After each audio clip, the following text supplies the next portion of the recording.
თბილისში მანქანით გადაადგილება დიდი თავის ტკივილია.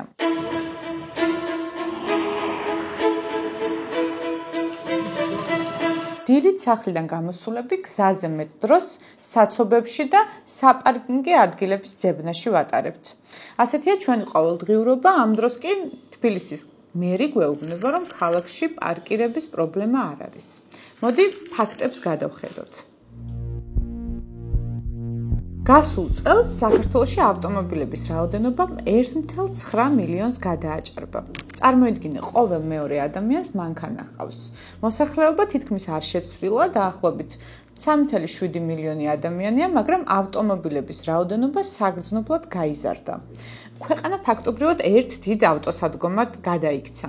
ამ მანქანების 40% კი თბილისზე მოდის.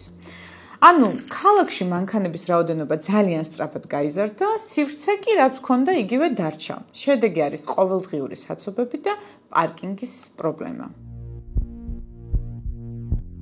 გასულ წელს თბილისის მასშტაბით სულ 27,614 ოფიციალური საპარკინგე ადგილი იყო.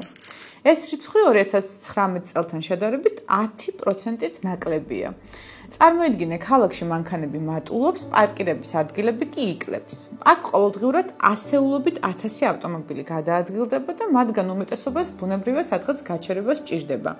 გამოდის, რომ ათასობით მანქანა იქ ჩერდება, სადაც მოუხერხდება, ეს შეიძლება იყოს გზის პირას, ტროტუარზე, ორმაგ მწკრივში. შედეგად გზის ზოლი პარკინგის ადგილად არის ქცეული და ქალაქის საგზაო სისტემა ავტომატურად იჭედება. ახლა ეს ციფრებში წარმოვიდგინოთ. თბილისში რეგისტრირებული მანქანების რაოდენობა თითქმის 656,000-ია. და ეს ყველაფერი უნდა დაეტიოს 27,000 საპარკინგე ადგილას. გამოდის, რომ ერთი საპარკინგე ადგილისთვის 24 მანქანა იბრძვის. გარდა მანქანების სიმრავლისა, პრობლემაა თბილისის დაგეგმარებაც. ვიწრო ქუჩებზე მანქანებს გზის ორივე მხარეს აჩერებენ, ასე გზა კიდევ უფრო ვიწროვდება, მოძრაობა ფერხდება და ქვეცაც აღარ რჩება სამოძრაო ადგილი. ამ პრობლემას ემატება მშენებლობის ბუმი. ბოლო 10 წლებში თბილისში მხოლოდ 8,000-ზე მეტი ახალი კორპუსი აშენდა. ხშირად უკვე ისედაც გადატვირთულ უბნებში. ახალი კორპუსები ძველ ქუჩებს კიდევ უფრო ავიწროებს. მეტი ბინა ნიშნავს ბუნებრივია მეტ მცხოვრებს და შესაბამისად მეტ ავტომობილს. ასე საცობები კიდევ უფრო იმატებს, ხოლო პარკირების ადგილი არათუ ემატება, არამედ ქრება კიდეც იმ ადგილებზე, სადაც ახალი კორპუსების მშენებლობა მიმდინარეობს. ბიუჯეტში რა თქმა უნდა ფული შედის. მაგალითად 2018 წლიდან დღემდე პარკირების საშვებისა და საათობრივი გადახდებიდან მიღებული შემოსავალი 58 მილიონ ლარზე მეტია. ჯერ კიდევ შარშან თბილისის ბიუჯეტში პარკირების გადასახადებიდან დაახლოებით 25 მილიონი ლარი შევიდა. მაგრამ რა კეთდება ამ ფულით? მაგალითად აქედან რამდენი დაიხარჯა ახალი პარკინგის ადგილის მოწყობისთვის და ზოგადად ინფრასტრუქტურის გაუმჯობესებისთვის. ამ წლების განმავლობაში პარკინგის ინფრასტრუქტურაზე ყველაზე დიდი წლიური ხარჯი, რაც კი გაგვიწევია, დაახლოებით 640,000 ლარი იყო. შედარებისთვის ზოგჯერ ამაზე მეტი ერთი ადმინისტრაციული შენობის ფასადისთვისაც გაუღიათ. და აშკარა დისბალანსია. ჩვენ ვიხდით ჯარიმებში მილიონებს, ხოლო მდგომარეობის გაუმჯობესებაზე 100-ჯერ ნაკლები იხარჯება. ბოლო წლებში პარკირების ჯარიმის გადასახადი 10 ლარიდან 50 ლარამდე გაიზარდა, ხოლო მანქანის ევაკუაციის წამოყვანის საფასური 160 ლარი გახდა. ბოლო წლებში შეიქმნა მძღოლების ჯგუფები, რომლებიც სასამართლოში ასაჩივრებენ ჯარიმებს. რამდენიმე დღის წინ SMS-ი მომივიდა, რომ თბილისი პარკინგის ბალანსი მეწურებოდა. დავიწყე ბალანსის შევსება, ამისთვის დამჭირდა დაახლოებით 1 წუთი და განახლდა პარკირება.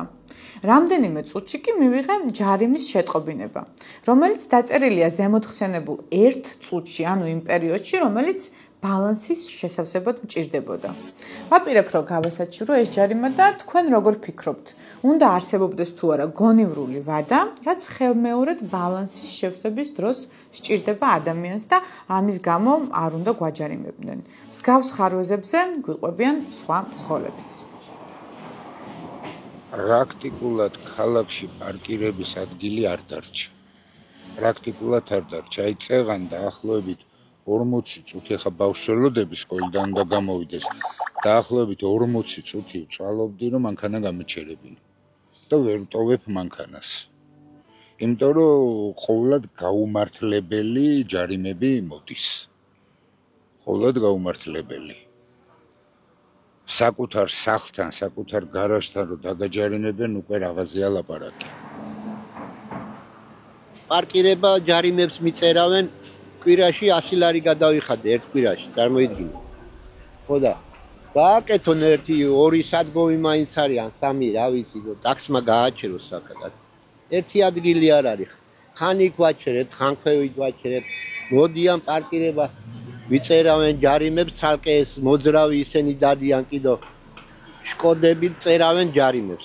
ხო შეიძლება რომ გააკეთონ, ამხელა ბაზარია, ხო ხედავთ, რამხელა ბაზარია და ერთი პარკირება არ არის ტაქსი რაღაც.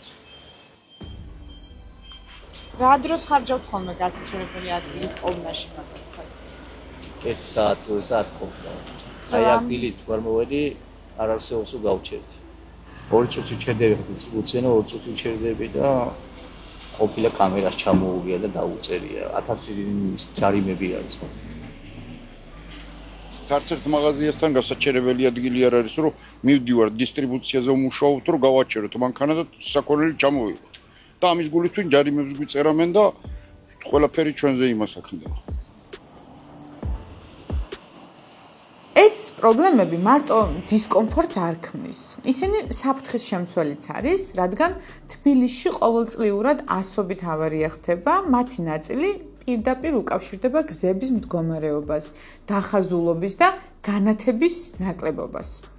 ქუჩაში საცობი და მოუწესრიგებელი მოძრაობა არ მხოლოდ ნერვების, არამედ ჩვენი ჯიბის და სიცოცხლის ფასადაც გვიჯდება.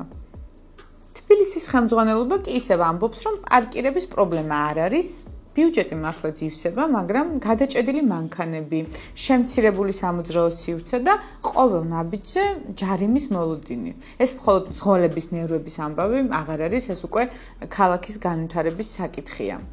მართალია რაღაც ნაბიჯები გადადგეს, ახალი ავტობუსები შემოიყვანეს, რამდენიმე ქუჩაზე ავტობუსის ზოლებიც დაამატეს, მეტროს განახლების გეგმებიც არსებობს, მაგრამ პრობლემა ისაა, რომ საზოგადოებრივი ტრანსპორტი ჯერ საკმარისად სწრაფი, მოსახერხებელი და კომფორტული არ არის. თბილისი კი თითქოს შუა გზაზეა გაჩერებული. მანქანებსაც ვეღარ იტევს და ქვეითებსაც ვერ სთავაზობს სრულფასოვან სამოძრაო სივრცეს.